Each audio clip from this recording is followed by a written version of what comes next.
What is up, beautiful people of YouTube? It is P from PTV, and I'm back again with another formation guide / review / custom tactics thing for you guys.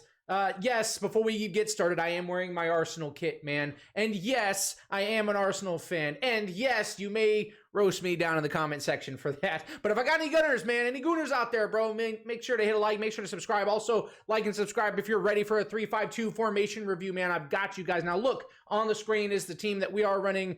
We've got two guys out of cam. That is right wing Salah and left back SBC Tyranny here. They'll be running on 7 and 8 respectively. Let's just jump right into the custom tactics. I know that's what you guys want to see. And just like almost all of my formations on defensive style, we're going to start out and you're going to see pressure on heavy touch. Super important. I know we've gone over this on lots of the other formation reviews that we've done.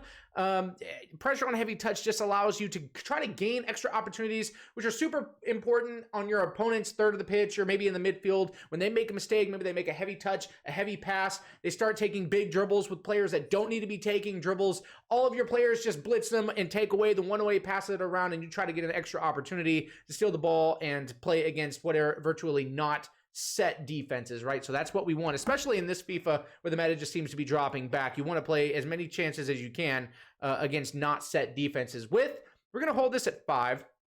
Talk more about this here in a little bit. Depth, I'm going to tick the depth up to 4. I've seen this work between 4 and all the way up to 6. And the reason is this. I know the meta is to just push everybody on drop back, 1 depth, right? Make them break you down. But this is not that style of formation.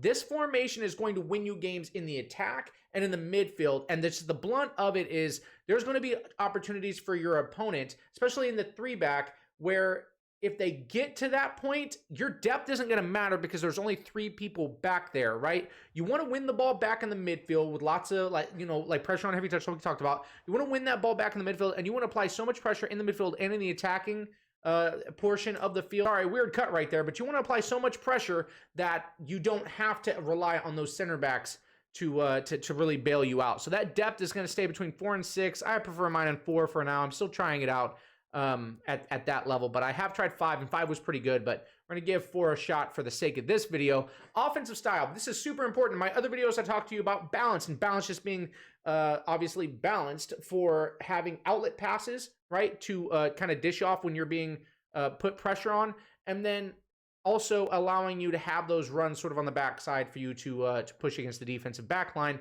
Fast buildup is actually the one that you want to go with here, and here's why. Listen up. This is super important because your wing mids, which are vital to the formation, probably the most important position in this formation, your wing mids, when they're coming on from defense onto offense, they're going to fly up the field when you put fast build up, which is exactly what you want for those very versatile, very wide counterattacks. And you're going to want to put pressure on your opponent's fullbacks, which is really, really important in this, right? So fast build up, we'll go a little more into that here in a little bit. But width, right here, we're going to keep it at 5, and you don't really need to touch it. We'll go into why. I mean, as soon as you guys see the wing mids custom tactics and instructions, you're going to understand. Players in the box, corners, free kicks. You know, we tick all of those down just because we don't really cross the ball too often. Whether it's back or it's not, I've still not got a definite answer for you guys. So I'm not going to tell you one way or another. I prefer it ticked down. That's me. Let's move on to the instructions, man. We move on to the instructions, and on your strikers, you're going to put 1, I prefer 1 on get in behind, right? And the other, I leave them on mix. The reason why is because I like to press 1 against the back line, and 1 can sometimes press against the back line, but also kind of bring it forth. You can right bumper, call them forward to sort of like play that empty cam roll position between the midfield and the strikers. And a lot of times, I feel like if I set both of them on get in behind, they'll make identical runs in the same place, and they just end up being on top of each other, which is like super irritating. So leaving 1 on get in behind and 1 on mixed attack seems to work really, really well. There's no particular reason why I have Son on get in behind and Salah on not. Matter of fact, it might be better to have Salah on it just because he's a little bit faster. Both of these guys are going to be on comeback on defense, and you're going to see the only time that really helps is when you're playing your full set 11-man defense behind the ball. I know it's super cheesy, but it is still meta. You're going to give yourself the best chance of winning the ball back if you do put your strikers on comeback on defense. Cam, right? You guys know I like Bernardo Silva a lot. I like him a lot because obviously he's a good passer, he's a good dribbler, he's got a decent shot on him. Three-star weak foot's not great. But this is not a player review. The important part about this is his 99 stamina.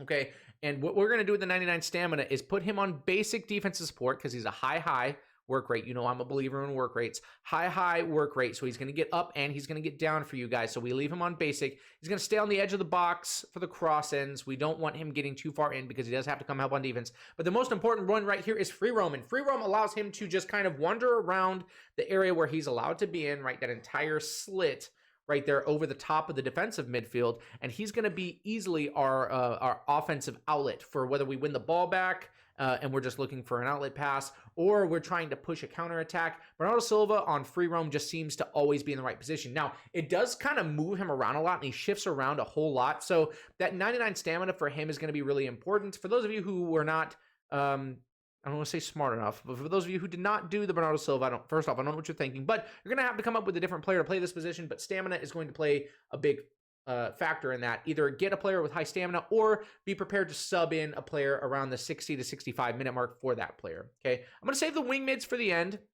because they are the most important. Conte and Sissoko, we've had this pairing for a long time. They do bits for me, okay? Both on stay back. They're both on cover center. We've talked in the past about defensive behavior and interceptions, keeping that unbalanced and keeping it on normal interceptions just because we don't like them being pulled out of position for shooting the gaps for aggressive interceptions and missing, and then also that there is a stamina factor in that as well. So these are identical, right? Come back or stay back on defense. Actually, stay back while attack on both and cover center. Excuse me for a second. Okay, now, center backs is not something that you would usually pay attention to, and I don't have any special instructions for them, but I will tell you to mind your center back personnel when you do this. And here's why I'm saying that. I have PK, Scream PK, the big bad version of him, man. He's awesome. He is a wall, but he is not super quick and he is not super agile. The thing about him is I like keeping him in the middle with guys like Shar and Varane with shadows on them because PK is big and tall, and he's going to be in there for the crosses. I know crosses aren't super meta, but they do come in from occasion or on occasion, and it's nice to have your big wall type defender in there to like head the ball out. On top of that, Shar and Varane being much faster and much quicker. If they do get caught out and have to support your wing mids getting back on defense and having to go play defense on a wide mid or a winger from the other team, I would much rather have my faster, quicker center backs doing that than PK. So mind your personnel at center backs. Now, let's move it over to the wing mids, man. This is what you guys are here for. This is what makes the formation. And both of these are identical. Both of these custom tactics and the instructions are identical for them. They are going to come back on defense because they're playing fullback and they're also playing wingers for you, okay? So they need to be coming back on defense. The guys that you want to have in these positions, and why I have Tierney and Adama right here, they have to be pacey. They have to be decent dribblers, right? But most importantly, they have to be okay passers, but most importantly, they have to be very, very physical, right? They don't necessarily need the defense, although Tierney has the defense. Adama does not, but he is massively physical for the position. You'll notice that his base strength is like 91 or something crazy like that. I would suggest chemistry styles on these two, something, I forget what it's called, architect maybe, where it's the passing and the physical. I think that fits both these guys perfect. They don't need pace boosts, but they could use a little extra physical, and their passing could use to get boosted, right? Stay wide on this. Now, stay wide is arguably the most important instruction on this entire video, and the reason why is because when they do shoot up on offense, they're going to want to stay wide and hug the sidelines because that puts you on a 5-man attack versus what is typically a 4-person line that the opposition runs. 4-2-3-1, 4-4-2 are very popular formations, or have been at least up to this point in FIFA. Now, you're going to put that 5 against a 4-person line, and what's going to end up happening is one of two things. You'll see your opponent's defensive line, their back line, start to widen out to try to, try to combat the super wide Tierney and Adama runs on the outside, and that'll leave you for the inside runs for Son and Salah, right? You can obviously just rely on our instructions or call those in with the left bumper while Bernardo has the ball. Or what's going to happen is the defense remains central and they squeeze up those, and you're going to find very easy left bumper Y over the top through balls to either Tierney or Adama. And it's just one of those things where, tactically speaking, if you make the correct read, you're always going to have somebody in, right? Given that you're in a position where Bernardo has the ball, your Cam has the ball, and you have 4 people, 2 right here, 2 on one side, 1 on the wide, 1 in the central, 1 in the central, 1 on the wide, left and right, right? So that's the ideal situation. And given that that is the circumstance, you will always find somewhere to go. Those are my custom tactics for the 3-5-2. I hope you enjoyed it, man. I do want to move on. Now, I'm going to come here, and because we did this last video, I think you guys really enjoyed it. And since then, so many new players, so many new awesome, cool players have come out. I wanted to do my ideal 3-5-2 lineup with you. These are for the guys with like countless coins, whether you've put a lot of money into the game or you're just like a stud trader on the market, whatever it is. You have a sick amount of coins. If you could build the ideal 3-5-2 formation, here are the personnel I would run. And I've already kind of started it for you. I know we could argue Ter Stegen right here because everyone loves Ter Stegen.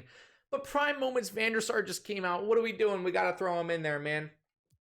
And you know our wall, our screen PK of the ideal 3-5-2 formation is going to obviously be the man himself, the best center back probably ever in FIFA. Team of the Year, Virgil van Dijk. This guy is an absolute monster. We're going to put Moments Maldini and Moments Ferdinand to his left and right, and those guys would obviously be able to check those pesky wing mids if they needed to. Now, here at CDM, I'm going to feel a little bit repetitive saying this, but it is what it is, man. I can't get off of this card. If I'm really telling you the ideal CDMs, you're going to have Team of the Year Conte in here. Team of the Year Conte, this guy's an absolute monster. He runs around the field like a crackhead. He just doesn't run out of energy. He's so pesky. And next to him, of course, we're going to put the beast himself, man. It's got to be the new Prime Moments Hullet, man. Look at this guy with the hair, Mr. Hair coming at you, bro. This guy's sick, dude. Okay, now the left mid is one that I really struggled with, given what we talked about is necessary for these positions. But I would say somebody that has decent physical and comes back on defense would be somebody like our boy. I actually really love this card, and I know it gets a lot of heat, but hear me out. Gabriel Martinelli, man. Martinelli, this card right here, 3-star, 3-star is one of the knocks on him, and his composure and his reactions are the other knocks. But when you consider the position and the style of play that he would have in the 3-5-2, he won't be taking a lot of shots. He will be providing runs on offense, right? Feeding the ball central after that, and then coming back on defense. He's got 90 stamina. He's already super pacey. He's very quick and agile. His base passing is halfway decent, and he's got sneaky decent physical for a left mid, okay? So that position's obviously subjective. I would understand if you went a different direction with him, okay? On the right mid, I think we already have the premier 3-5-2 right mid, and I'm going to say that's Traore. And you know what? If you can afford like an absolute stud, go get him, whatever, man. But Traore works for me. His stats, 99 acceleration, 99 speed, and 91 strength, man. If you put the architect on him, he's going to have sick passing, and his strength is going to go up to 99. Aggression will go up to 80. The card is just sick, and he's one of those that's like these big, bulky dudes out on the wing. And when you have big, bulky character designs, for some reason, they just play even stronger than their actual stats. At Cam, well, let's have fun with this one, man. At Cam, we did Pele last time. This time, we're doing the brand new Prime Moments Ronaldinho, man. Look at this card. Look at this card. It's so sick. I'll never touch this team, so I get really excited just talking about it. You guys will have to bear with me, man.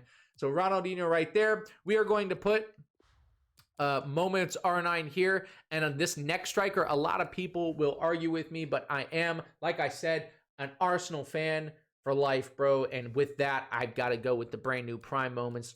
Thierry Henry, bro. Look at this guy. What a beast, bro. So, listen, that is my ideal 3-5-2 lineup, man. I hope you guys enjoyed the video, man. If you did, please make sure to smash the like, subscribe, hit the notification bell, man. Leave a comment in the next formation that you guys want to go over. If you guys want to hang out with me on stream and watch me go with the 3-5-2 in the weekend league, I'll leave the link down below. Also, oh, dude, I just made like a TikTok. I don't know, man. I feel a little old for TikTok, but actually, it's a lot of fun. So, man, I'll leave my link down in the description also for the TikTok, man. Thank you guys so much for watching the video, and I will see y'all in the next one, man. Peace.